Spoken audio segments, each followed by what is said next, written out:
So welcome to the session. We're going to be covering the module in DATASCOPE WMS called MSN Grocery Checkout in the session. I'll go through a few slides just to position the module and where it fits in. And then Javen will present the actual module itself and some of the key features that the module has. Again, as per the normal webinars that we've done in the past, any questions, you can pop them through. As the session goes on, we've got a section at the end of the webinar to answer questions. So please feel free to ask questions as we go, just do it online.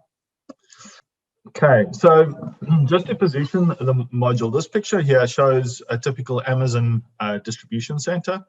And if you go to an Amazon distribution center, you'll see that the majority of orders, in fact, most of the orders that get picked are brought through checkout tables, much like this one showing in the image here, where a packer then scans the product and puts it into the final box, prints all the necessary labels, seals the box and puts it onto the conveyor line to run out for distribution. So our module is essentially the same application as this. It does very much the same as what Amazon does in their packing processes and checkout processes, and that's what we're going to be showing. Just a comment on webinars. All webinars are recorded and they all are put up on our website. So should you not be able to make it to a particular webinar, don't feel too bad, just go straight to the DATASCOPE website, and normally within 2 or 3 days after the session, the recording will be uploaded onto the site. You'll find it under resources, and then down under resources there's a section called videos, and will be under the videos section.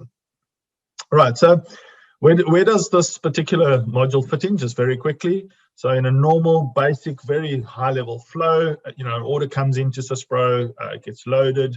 The order then gets released in Syspro. And more now, we do that by using Syspro's in reserve field. So what happens then is the orders in Syspro get moved into reserve, not into ship. In Syspro, once they're in reserve, they become available for DATASCOPE to look at. We use the wave release screen. There's a couple of other options as well, but generally wave release screen to then look at all the orders, group them together, and push them out into the warehouse. Those come out as pick tickets or pick slips. They get released out into the warehouse. Very often those orders get broken up into different areas, so we're releasing the orders out into specific pick instructions for different areas of the warehouse if the warehouse is fairly big.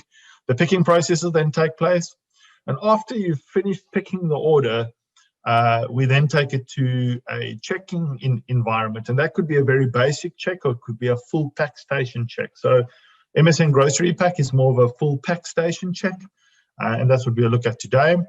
After packing, if it's a LTL order, less than truckload order, it would go into the shipping department. We use our shipping module to then finalize the shipment, group products to, group orders together that are going to be shipped together, and then go through to invoice dispatch, invoice or dispatch note, and then ultimately to EDI. So the portion we're looking at is that pack and checkout area. Right, so before we look at the MSN Grocery Checkout itself, I just want to touch on a couple of the different methods that we have within the software without presenting them in detail, just very, very high level. So after you're picking, in some environments, we use what we call just a simple scanner checkout. It's not a packing station. It just means that the picker finishes picking his product. He brings, let's say, a cart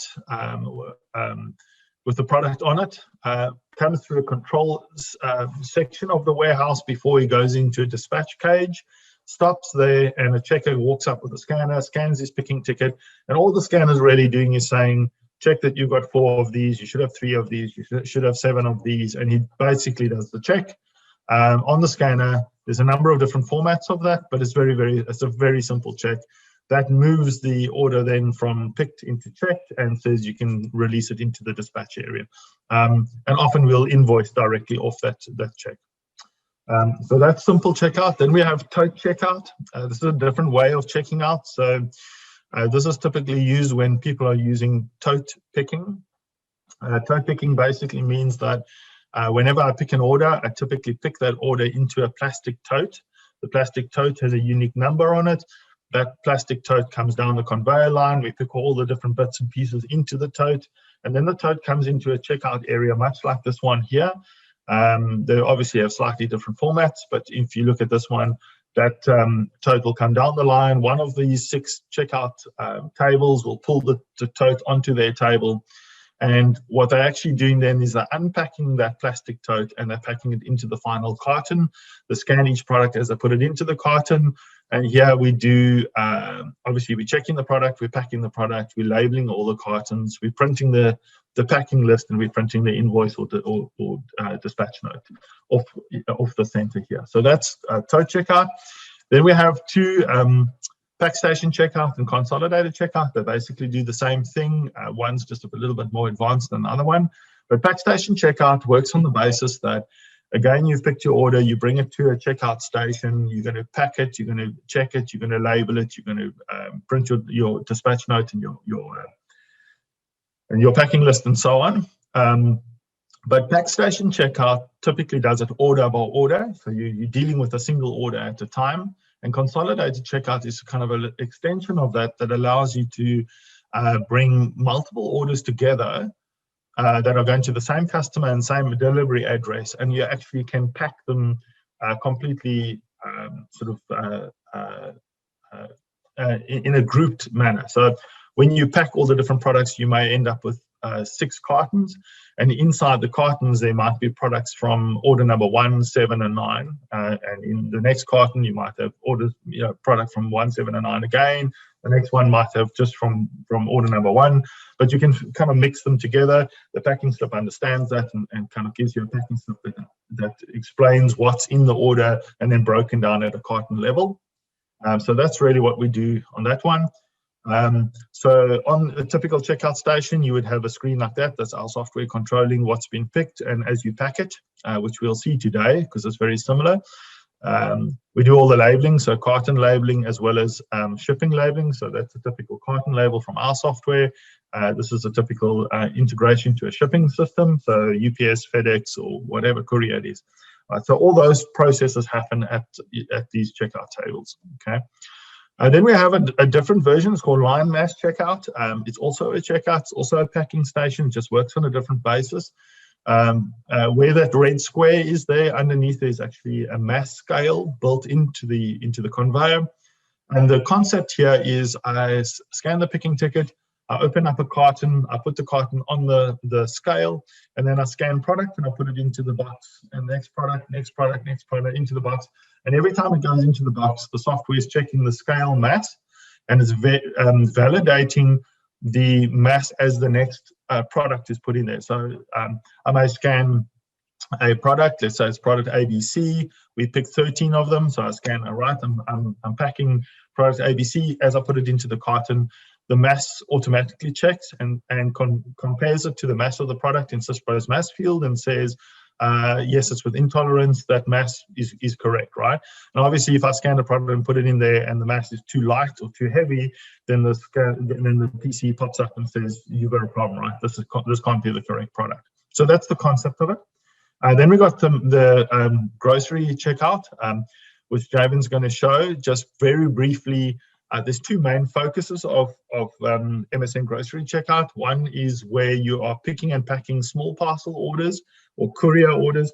These are typically orders that are 6 cartons, 7 cartons, maybe up to 20 cartons.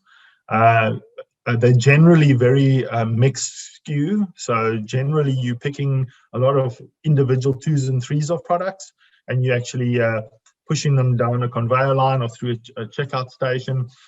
So in this case, it's a conveyor line.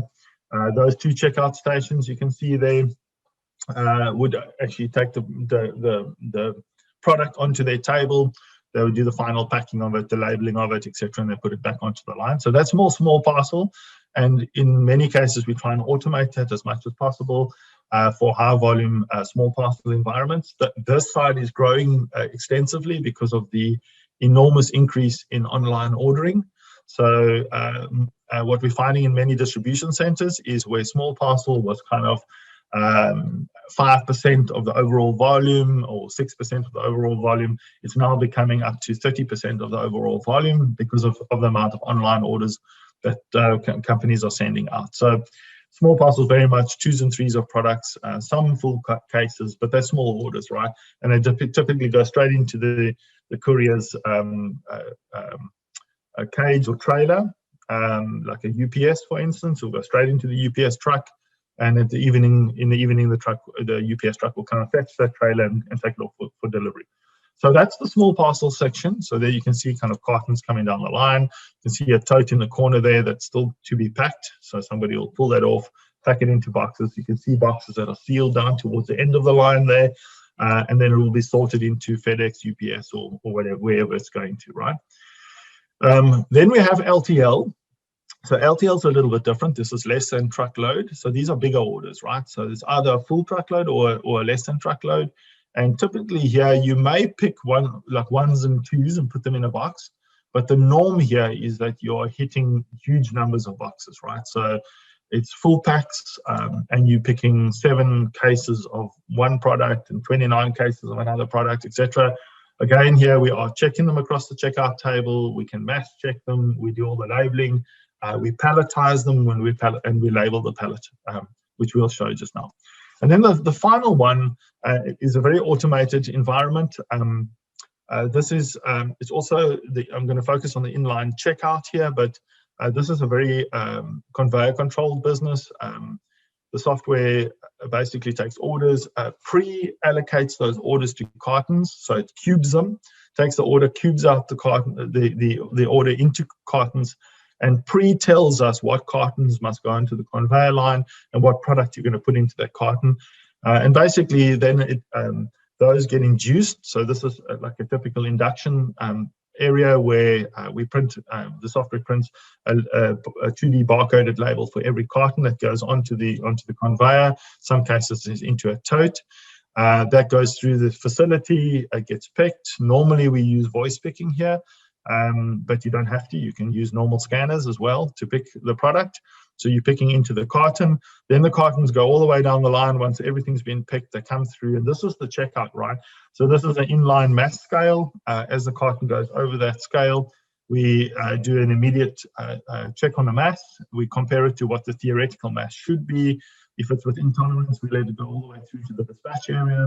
And if it's outside of tolerance, we divert it at a divert. So as it goes around the corner here, there's actually a conveyor that sweeps it off and says somebody better go check it. So that's a lot more advanced, and we're enhancing this now to also allow for an RFID check as well. So we'll do a mass check and it will go through a tunnel, and the tunnel essentially checks RFID tags inside there and does a RFID test as well. And then ultimately those cartons flow through to the dispatch area. Again, that's all automated. So that's not the purpose of our discussion today. We're going to focus on the MSN grocery checkout specifically. So let's get into the demo. I'm going to hand over to Javen to give us a bit of a demonstration here. And again, any questions, just pop them through to us. Cool. Thanks, Anton. Let me share my screen. Right. I'm going to start with the demonstration of the LTL order. So that's the less than truckload.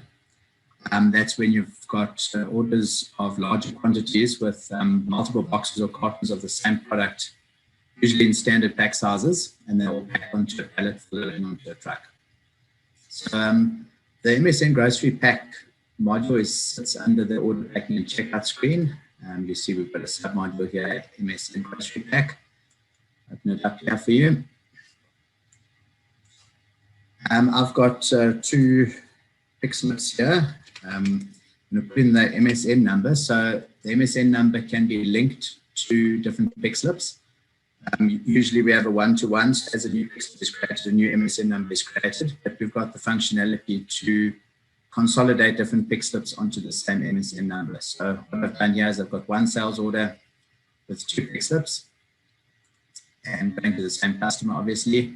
They're both in the same status, and you'll see the details of the stock codes of fairly large. So you've got 305 bicycles with your pack size of 20. This pack size is your pan size that sits in SysPro against the stock code. The first thing I wanted to show you is the packing into standard packs. So at the bottom of the screen here, we've got 3 little buttons, complete carton, standard packs, and pack all. I'll go through those in a little bit more detail later, but let's just hit the standard packs button for now. What we see on this stock to pack tab here is all the stock codes that are on both these pack slips. And you've got the quantity that's been picked, and you've got your pack size column there. What this standard pack size pop-up does is allows you to print carton labels for every pack size quantity. So you'll see you've got your stock codes here, you've got your pack size quantity from SysPro, and you've got your quantity that's divisible by the pack size. So here the software calculates how many box labels you'll get for the quantity and pack size you've got. So for example, the B100 of 305, but my pack size is only 20. So I can only get 15 boxes out of, because the 300 is divisible by the pack size, and I have 5 left over, which I can put into a separate carton. So this screen operates as follows. You can either select which stock code you want to print labels for just manually, or else you can use the stock code filter and either scan or type in the stock code you're looking for if this list is fairly long, and the software will jump to the stock code you selected. You can then change the number of labels. The software pre-calculates how many labels it's divisible, the quantity is divisible by the pack size, but you can manually change the number of labels you want to print out if you don't want to print one label for every carton at this point. So I can then change that to 5 and click print. What that'll do is it will create 5 cartons in the background, and you'll see the boxes are B1 through to B5, and it will print. We've got a little checkbox at the top here, print carton, top right corner of the screen. It's defaulted to on at the moment. We can select that on or off depending on whether we want the carton labels to actually print or not. I'm just going to close this pop-up to show you what happens once we've selected the first stock code. Just to jump in there, Javan, for the audience sake, when it comes to LTL, which is fairly large orders, you may not want to put a new label on every single box going out. So in that case, you would turn off that print, the print carton label. And in many cases, what guys are doing is they're putting VB scripting into the loading of the screen. So as soon as you enter or scan the MSN number, it loads the screen. The VB script goes and checks that customer and says, does this customer require specific labels at a carton level? If yes, then turn that on. If no, turn it off. So it's kind of the user just carries on, but that will determine whether the software actually prints a label per carton or not. Cool. Okay, so what the software has now done is created 5 boxes with that same stock code in each box based on the pack size.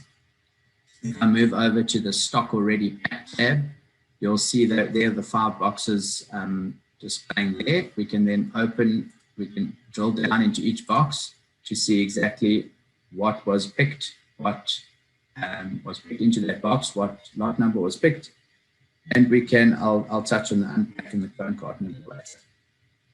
Okay, so let's just continue creating some more boxes here. I'm going to create those 4 boxes, those 15. I switched off the printing of the carton checkbox at the top, so physical labels are not going to print out for these boxes, because these perhaps are already labeled. And let me make a quantity of 9 for that one. So basically what we do, the software is doing is it's generating systematized boxes in the background with B for box, and then just a sequential box number. So I close the pop-up, it loads all the boxes I've just created on the left here. And it reduces the number of stock codes that show on the screen, which you still need to pack. So you'll see the quantities have greatly reduced because they're all sitting in the stock ready packed tab. Typically what we would do for LTLs is we would create a shipping track ID to begin with, and pack all the boxes that we generated onto the shipping track ID. We do that by selecting the open shipping track ID button there. It generates a track ID, and it will print a shipping track ID label, which typically has your just one generic shipping track ID number, and that would go onto the pallet. We would then label our individual boxes, place them on the pallet, and when all the stock has been packed, the software will pop up with a request to invoice or dispatch. So let me just complete this one. Just while you're completing that, Javan, just the shipping track ID, just to get the relationship. So typically in a LTL, as you're packing these things across, you are packing them onto a shipping label or a shipping track ID, which is a pallet essentially, right? When that pallet is full, you'll see at the top there, open shipping track ID.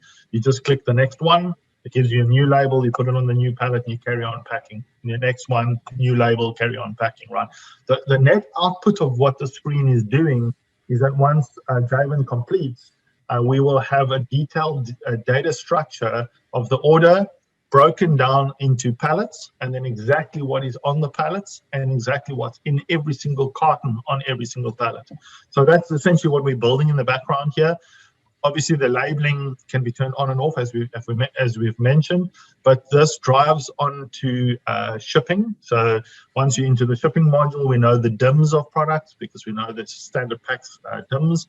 Therefore, we can accurately rate shop the order. And also, when we pass data across via EDI, what we're finding is more and more customers are saying, when you send me a shipment, I want the EDI file to actually go down to carton level. I want to know what pallets are there, and then within the pallet, I want to know what's on the pallet. And this is obviously building up that data structure. Cool. Just one or two other things. We've got a little checkbox under the shipping track ID field here that shows or hides sales order comments. So these are CISPA sales order comments that are against the sales order. This is in case you've got special instructions for the packing team. That just shows or displays it. It will show which line it's attached to and whether it's linked to stock code or not. All right, so I've packed all my main boxes. I'm going to pack the remainder into one more box. This is obviously going to be a mixed SKU carton. We'll touch on that with a small parcel demo just now. But for the purposes of this, I'm just going to put the remainder of my stock into a carton. How I do that is I'd select my carton size from the drop down. This is a pre-configurable set of cartons, so you can create your own cartons with the different DIMs and the carton masses in another section of the software.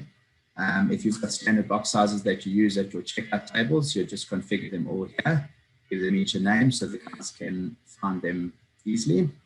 Select the box we're going to put them into. And then what I do on this side is I could either type in or use a keyboard wedge scanner to scan the stock code that I'm going to be packing. So let's just give it a lot 100 there. It's going to ask you for the lot number. I'll show you on the small parcel order how that can be defaulted on or off. For this purpose of this, I'm just going to scan in the lot number there.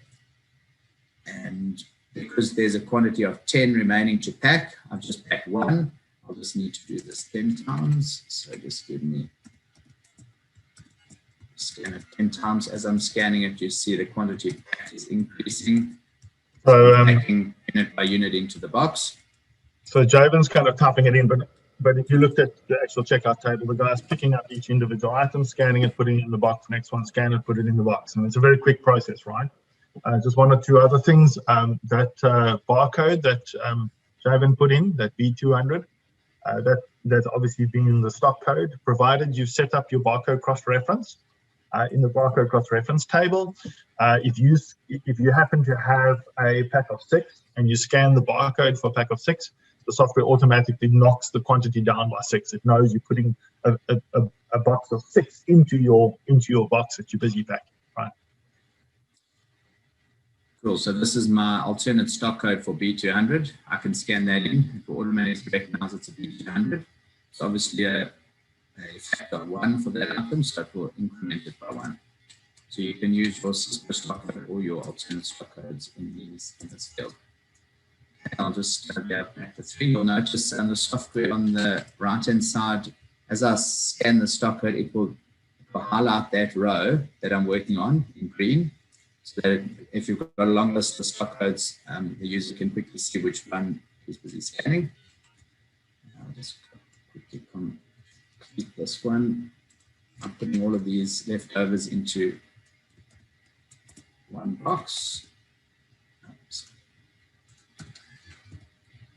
4 and 1 more, that's 5. So I've got 5 and 5, 3 and 3, 10 and 10, and I've got 1 more left over. That's lot 100. And this lot 1012. Right, so there I've completed. I've put all the rest of the little bits and pieces left over into one medium box. Bottom of the screen here, I've got my 3 buttons. I'm going to use the complete carton button. So what that'll do is it will just take the units that I've just packed, and we've got a little pop-up here that can be, this system can be attached to a scale, and you can either type in the scale mass, or we can use this fetch mass feature to pull the actual mass from the scale into the software.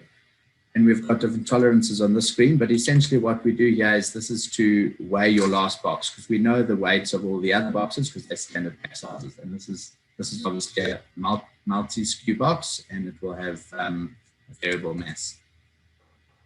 So we'll put in the mass there. We'll check the, we've got settings to check the variances and a lower variance setting, which we can configure. And if the percentage is allowed, we can let the user close the box. That'll just create my last box on the left. It will check that everything has been packed. And it will pop up with this little dialog box to say, do you want to dispatch the invoice on a dispatch note, the orders on a dispatch note, or do you want to invoice the order, or you can close the screen and come back later and perform this function. I'm just going to invoice it.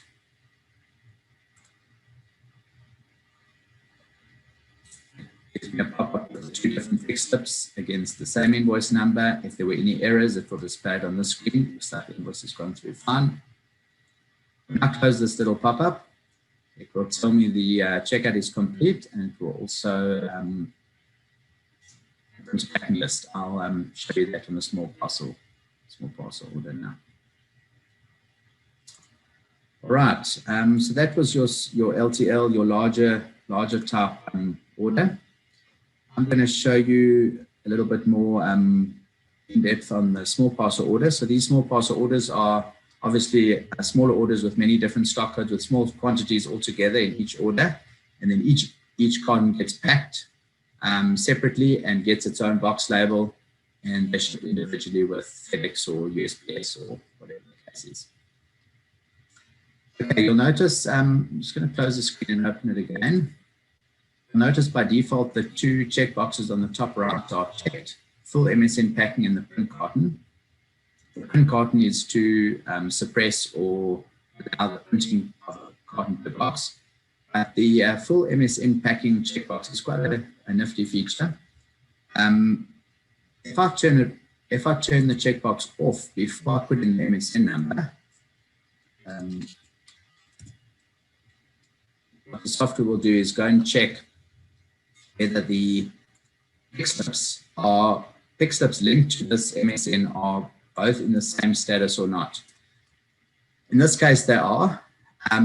Sometimes you'll have a number of pick slips out on the floor that are all linked to the same sales order and MSN number, and they come through to the checkout stations at different times.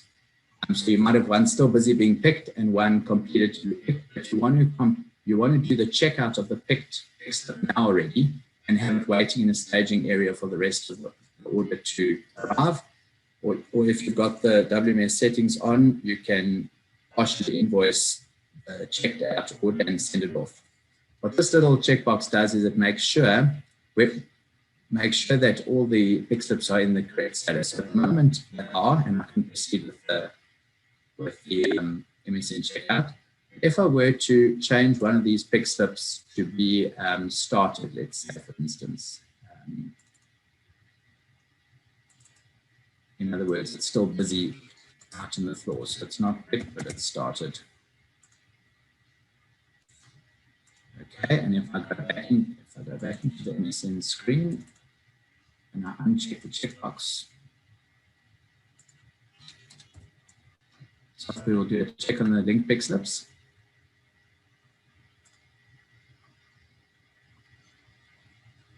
And in this case, it will be quite happy for you to check it out because you've turned off full MSN picking, right? Packing, yes. Sorry. So if full MSN packing is off, as long as one of the picking slips is picked, you can carry on, right? But if full MSN packing is on, it will give us an error and say, well, you can't start the checkout of this thing. Okay, so that allows us to go in, and if we open the screen again and leave the checkbox checked, it tells us that one of the pick slips is in an incorrect status. It's still busy started. It's still in started. So it gives you the pick slip number, tells you it's not ready to check out, and it won't let you continue in the screen. So just to, while Javin carries on there, just to explain what's happening here, right?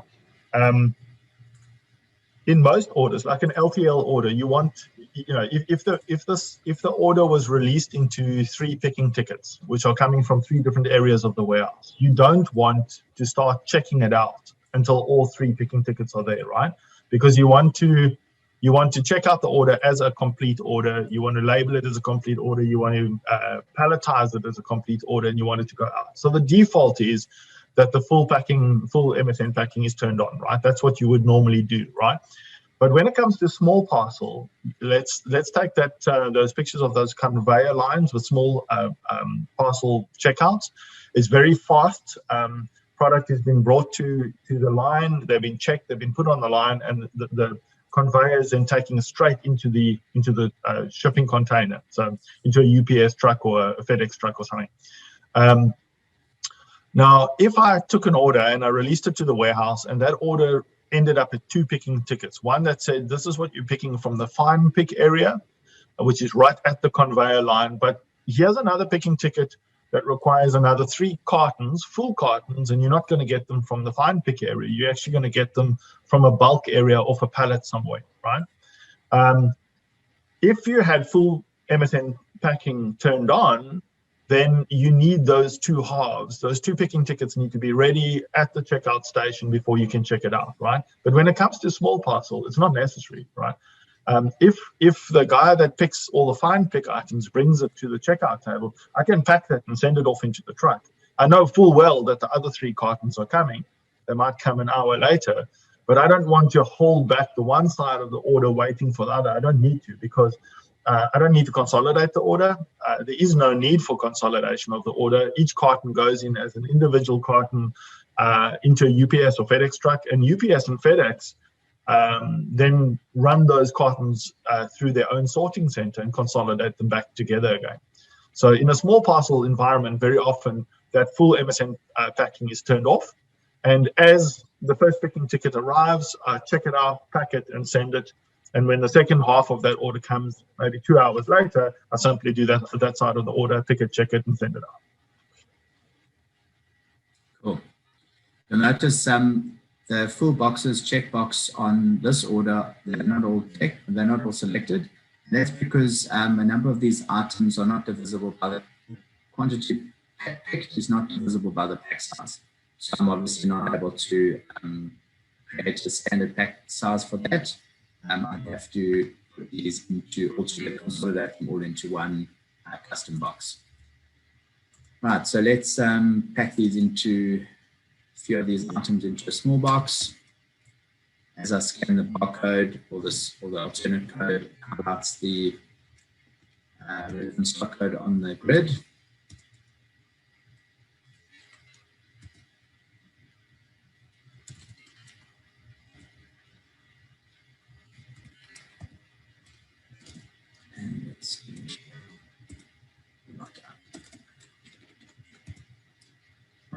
not, I'll use the complete carton box. That'll put those selected stock codes all into one box. Same as we saw in the LTL, this now pops up just with the requirement of the mass for the box I've created. You can fetch it from the scale or type in. I'm just going to create a few boxes here and then show you the unpacking and the cloning options as well. Just bear with me while I create a few more boxes.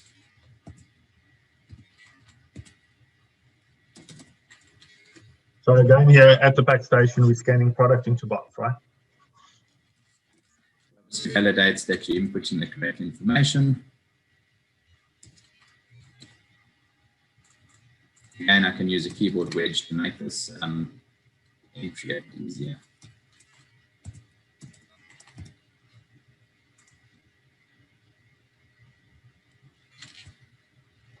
This is the tolerance check pop-up. The over tolerance has been exceeded. So there's a user permission to allow the user to override the tolerance or not. In this case, I'm admin, so I've got the permission.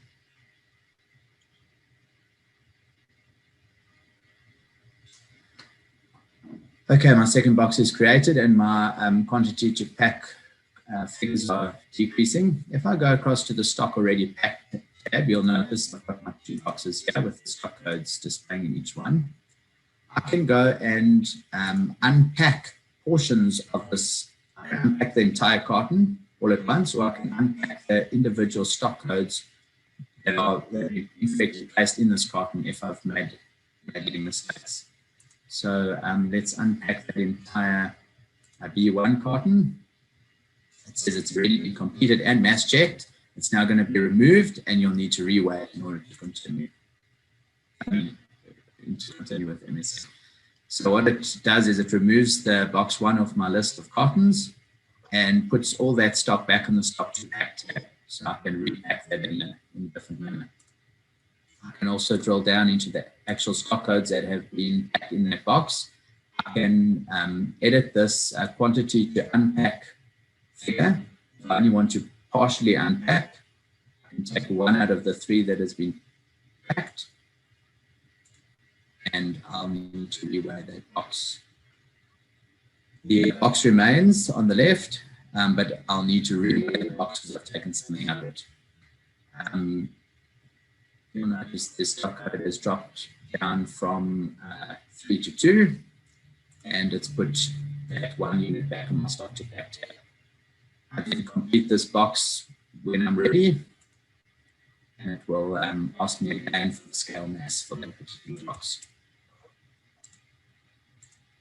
So it's you'll see it's very dynamic. You can pack and unpack boxes and rearrange stuff if it needs to. Sometimes you find box is basically full and one more item comes along that's just too big to fit in the box and you need to repack that entire box. That's an option as well. Okay, let me just add a few more boxes. I just wanted to show you the clone carton. So we've got unpack carton there and we've got a clone carton option. What that does when I click clone carton for that particular box is the software can create identical cartons to the one you selected which have the same mass, the same carton size, exactly the same contents. So you might have a specific box size that 3 or 4 items fit nicely into, and you've got a number of these items on the same order, and you just want to get one guy packing exactly the same configuration on that side, and you want to just generate the duplicate cartons in the software on the other side. You can do that too.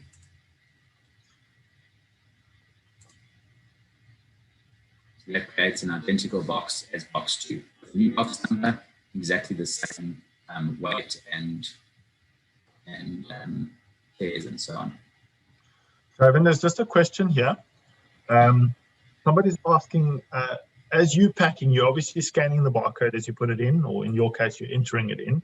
But could you actually enter the quantity directly into the grid and say it's 3 of this, 2 of this, 1 of this, and just whack it into the box? Yes, and you can. So this is a user permission to allow this field to be edited or not. In this case, you can certainly say I want to pack a quantity of, if you go to PB100, quantity of 20, Okay, it's obviously, let me just refresh my grid here. My quantities are obviously a bit out.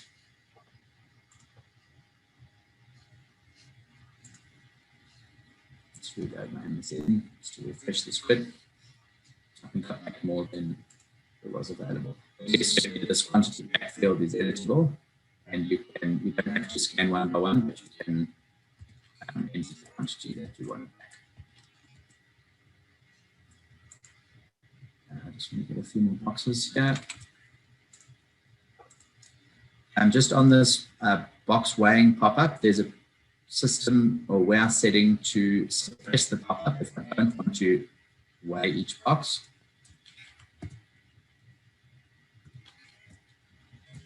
So that's a system option. So just going back to entering it into the grid, absolutely, to answer the question, that you can, right? So provided there's permission, the permission is set up for that, the user can actually just enter the quantities down the side and say, put it in the box.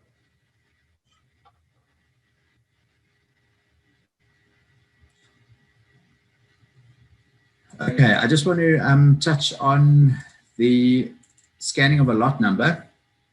So in this case, let's take lot 100. There's a lot number of 1012, a quantity of 1 that's been picked. What the software can do is ask you to scan each lot number, regardless of the quantity that's been picked. Or I can go and change a setting, which I'll do now just to show you how it works.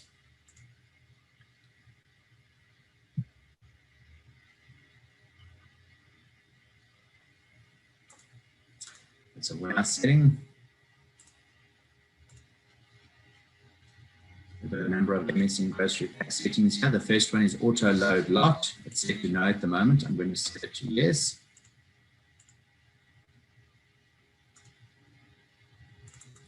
Close my screen and reopen it.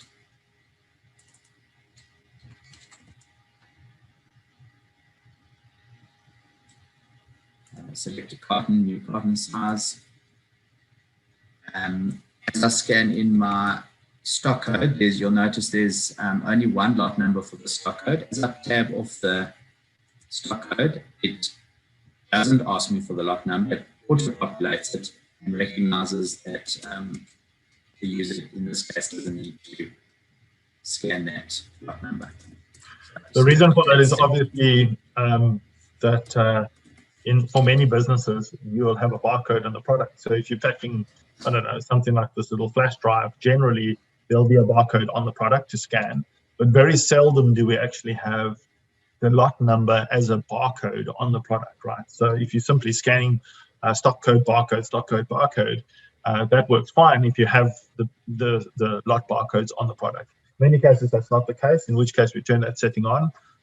We scan just the stock code, and provided the picker only picked one lot, we just default the lot straight away. We know what lot it is. So the option is on or off, right? In the medical industry, you'll probably turn it off and say, no, you have to either scan that lot number or enter that lot number because it's medical. I have to confirm that it's the correct lot. Cool. If I try and scan in more than what's available to pack, obviously get an error message.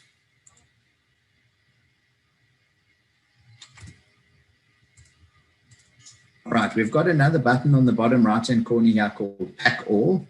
What we can do is when we've only got 1 or 2 items left on the order to pack, we can consolidate the whole lot into one box all at once. So let's take a large base box and we click the Pack All button. It says all stock will be placed in one carton, the remaining stock on the grid. So that's when you've got all the little bits and pieces left over. You just put it all into one box and post that lot.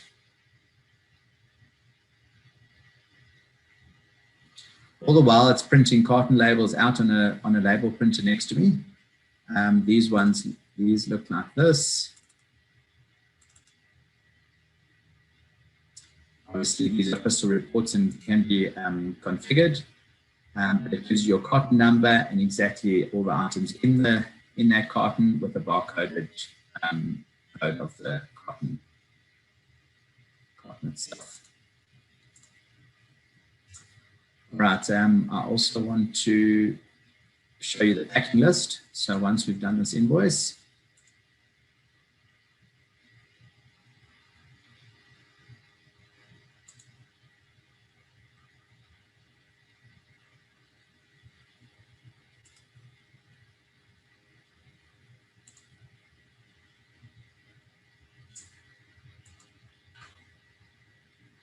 okay, so packing list will print out and print next to me. So you can put in all your customer information there and some generic information up there, and it will give you the sales order number, the stock code, any other information that's on the sales order, and what quantities have been shipped. Obviously, this is a crystal report and can be configured to your needs.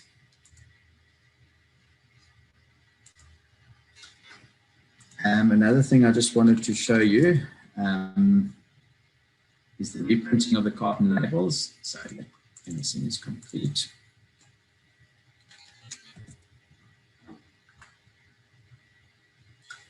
If I were to create a carton label and that carton label gets, something gets damaged with the label, I can use this feature on the bottom left-hand corner here. There's a reprint cartons button. Just getting my carton created. The reprint carton button, I can select to reprint the packing list for that shipment if it's been printed yet, and I can reprint. It will show me all the boxes that have been generated from my MSN checkout, and I can select which one I want to reprint. So there's quite a nice feature there to reprint carton labels should they go missing. Another thing I want to touch on is that this MSN screen does cater for kits, sales order kits, whereby you can either scan the kit parent into the box, or if you go across to the kits to pack tab, it will break this down into the children components of the kit, and you can either scan the parent or each child as you put it into the carton, depending on how your business operates. So it does cater for kits. Jovan, just another question. Yep. Somebody's asking on the screen, what happens if the product has a GS1 barcode, and the barcode of that GS1 barcode is actually a concatenation of a number of different fields, including the stock code and the lot. So to answer that, the way that we would deal with that is we would add VB scripting into the screen. So all of our screens allow you to VB script them. So what you would basically do is you would say on focus of the barcode,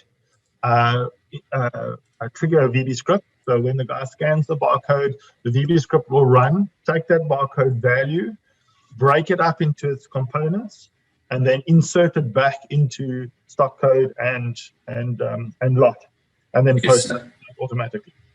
So that would be dependent on if the stock code is in the same position within that string. You could get a left or mid or a right or something.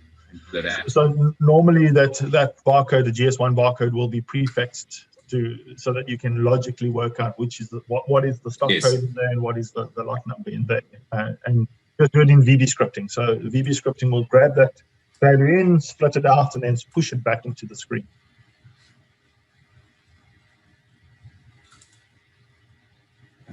Okay, we've covered the reprint cartons. See if there's anything else here.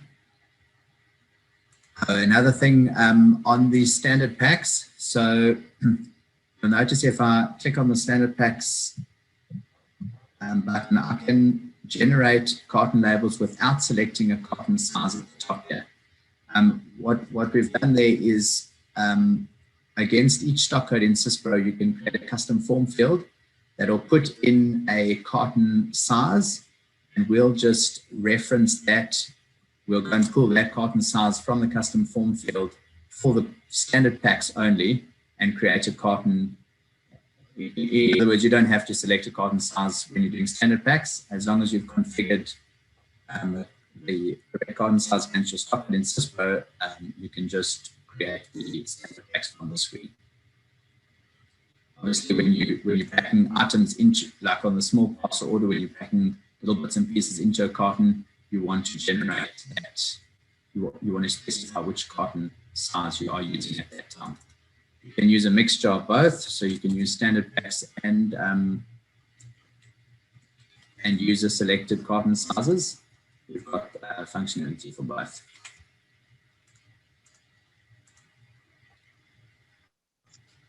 Jabin, we've got 10 minutes left, so do you still have a couple of things to show?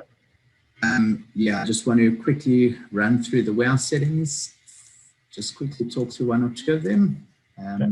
So under the MSN grocery pack section of the warehouse settings, there's no system settings for this module. It's all under warehouse setting.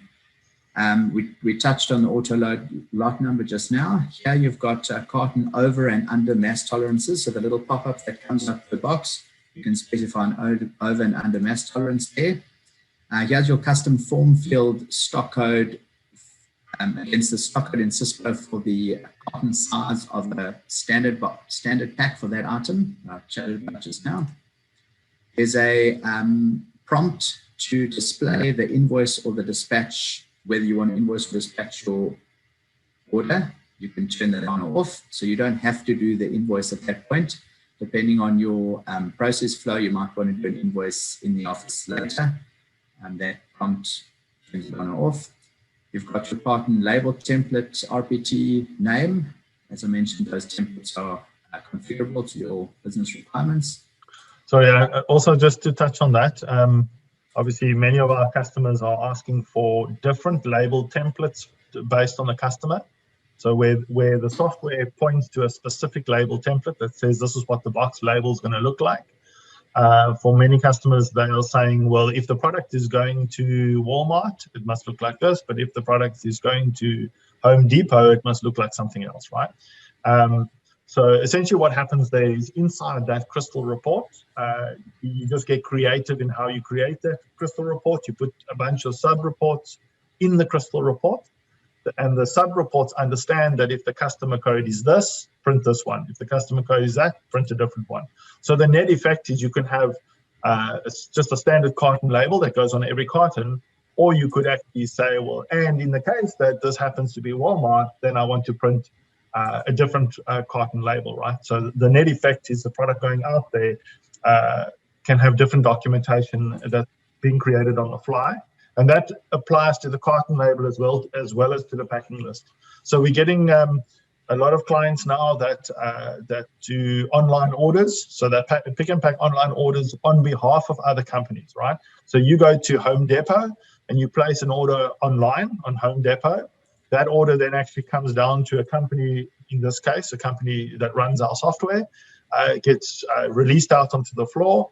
And it just happens to be that because we know that the order type is an Home Depot online order, when the small parcel order comes through the checkout table, the labels are all immediately printed as Home Depot labels. The packing list looks like a Home Depot packing list, gets put in the box and gets shipped directly to the customer. So when the customer receives that carton, as far as he's concerned, it came from Home Depot, but actually it came from somebody else. So just to explain that, that's happening quite a lot these days. Cool, thanks. We've got another setting here to force the mass import. In other words, if you've attached a scale to WMS, you can turn that setting on and it won't allow the user to type in a mass. You'll only be able to fetch the mass from the scale to force that control. That's the RPT template for the packing list that I showed you earlier. You can suppress the packing list printout if you don't want a packing list. You can suppress the little pop-up that asks for a weight per carton. So if you don't want to weigh every carton, you can turn that off.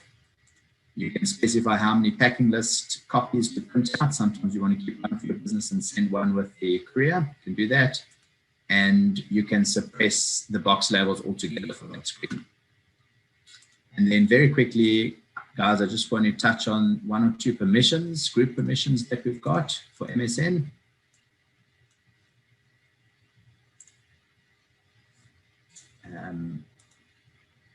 Let's just filter these out.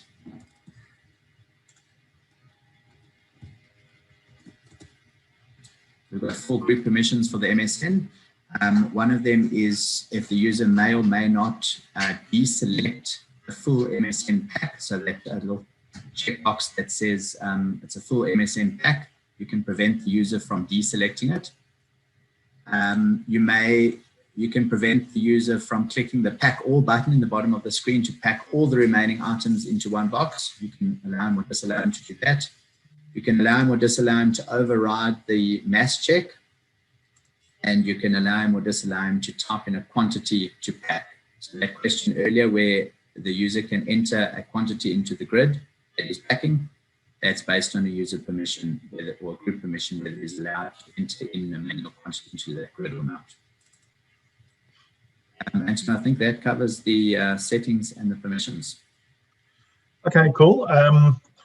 Time is about right. We've got 4 minutes left. So I don't see any additional questions. If anyone has a final question or two, just pop it through quickly. But otherwise, I think the purpose, obviously, of these webinars is to go a little bit deeper into the software, what the software does, what the settings are, the different ways we can use it, the different ways we can make the software work in different applications. So I think we are doing these on each module. We're doing one a month. The next one is, if you want to just stop sharing on your side, Javen, I'll just share here. But the next one is, I think, on the 4th of March. Let's just get there quickly. So just those are all the settings that we went through. It's obviously on the slide. And then our next one is on the 3rd of March. That's when the next one will be. So there's one a month, and every month we will do another subject, a specific module, and again in a fair amount of detail, right? So the end result is that we want our resellers as well as our customers to understand the dynamics of every application pretty well and be able to do a large number of these configurations, changes, implementations on their own, so that they essentially self-sufficient as much as possible. So we'll continue to do those. I think there is 1 or 2 more questions here. Just get there.